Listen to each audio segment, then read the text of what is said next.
Hello, this is Steve Shaw, National Coordinator of Football Officials and Secretary of Rules Editor for the NCAA. And today we're going to be presenting a video for both officials and coaches, and we're going to be focused on our new change in 2022 on blocking below the waist. Now, this change limits blocking below the waist to the tackle box only, and there are two reasons for this significant change. Number one is around player health and safety. And what we've learned from our medical feedback is that when we reduce open field blocks below the waist, we reduce injuries to the knee and ankle areas on players being blocked. And really the second reason is the rule today is very complex, and this new rule should be a rule that all players, coaches, and officials can understand and work together with. Now, in this video, we're going to review the rules language, and we're going to look at some formations and allowable actions from those players in there, and some video to help clarify what's a legal and illegal block below the waist. And we all need to understand this rule consistently together so we can coach it and we can officiate it. Now, again, simply stated, blocking below the waist is not going to be allowed outside the tackle box. But let's get on into some specifics that we can look at on video. As we look at the rule, Team A, or the offense, linemen with initial position inside the tackle box can legally block below the waist inside the tackle box on their initial line charge. And that block can be from the front below the waist, from the side. It just can't be a clip at or below the knee. And a block that's initiated 1 yard beyond the neutral zone is considered within the tackle box. But a lineman couldn't go to the second level, say 3 yards downfield, and block a linebacker below the waist.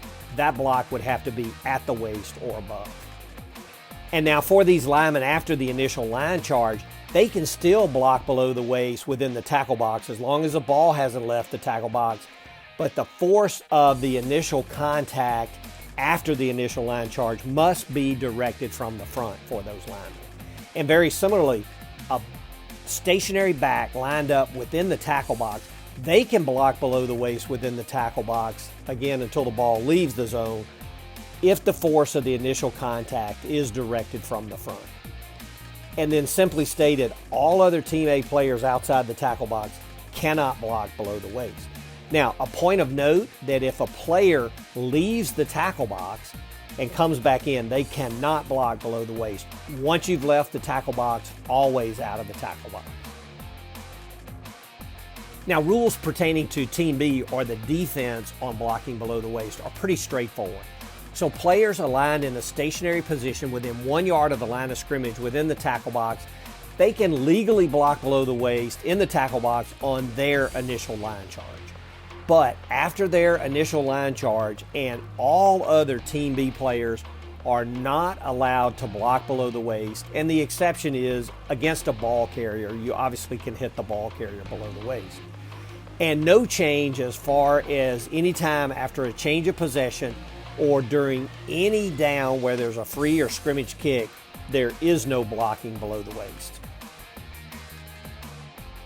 Now let's take a look at a couple formations and talk about what is and is not allowed in blocking below the waist. Now this first formation, we see number 13, the quarterback, is under center. And as we draw in our tackle box, and we see number 69, the left tackle, and number 70, the right tackle, create the outer edge of the tackle box, we're going to start with back number 3. Number 3 is stationary and inside the tackle box. So he can block below the waist inside this tackle box. He can slide right or left and block an opponent below the waist as long as this block is directed from the front on the defender. So he can pick up a blitzer, somebody that breaks contain, but the block must be from the front. As we look at player number 0, we see that his foot is catching a piece of the left tackle. So we consider him within the tackle box. So he can block below the waist in the tackle box as long as the block is directed from the front. Now, a word of caution, if he were to go across the formation, by rule, he could still block below the waist if he stays in the tackle box, but it would be very difficult for him to direct this block below the waist from the front as he comes across this formation. As we look at another formation, many things to discuss here. We're going to see number 13 is under center, and so number 3, the stationary back in the backfield, he's within the tackle box, so he can block low as long as the block is directed from the front. Now, we'd see the defender on the outside shoulder of right tackle number 70. So he's catching a piece of the tackle. He's now considered in the tackle box, so he can block low on his initial line charge. Next, we're going to see a player in the left tackle position.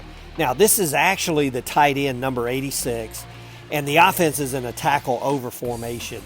But the tight end here would be considered within the tackle box, so he can block below the waist. And now the same thing with number 70, the right tackle. He's within the tackle box, so he can block below the waist.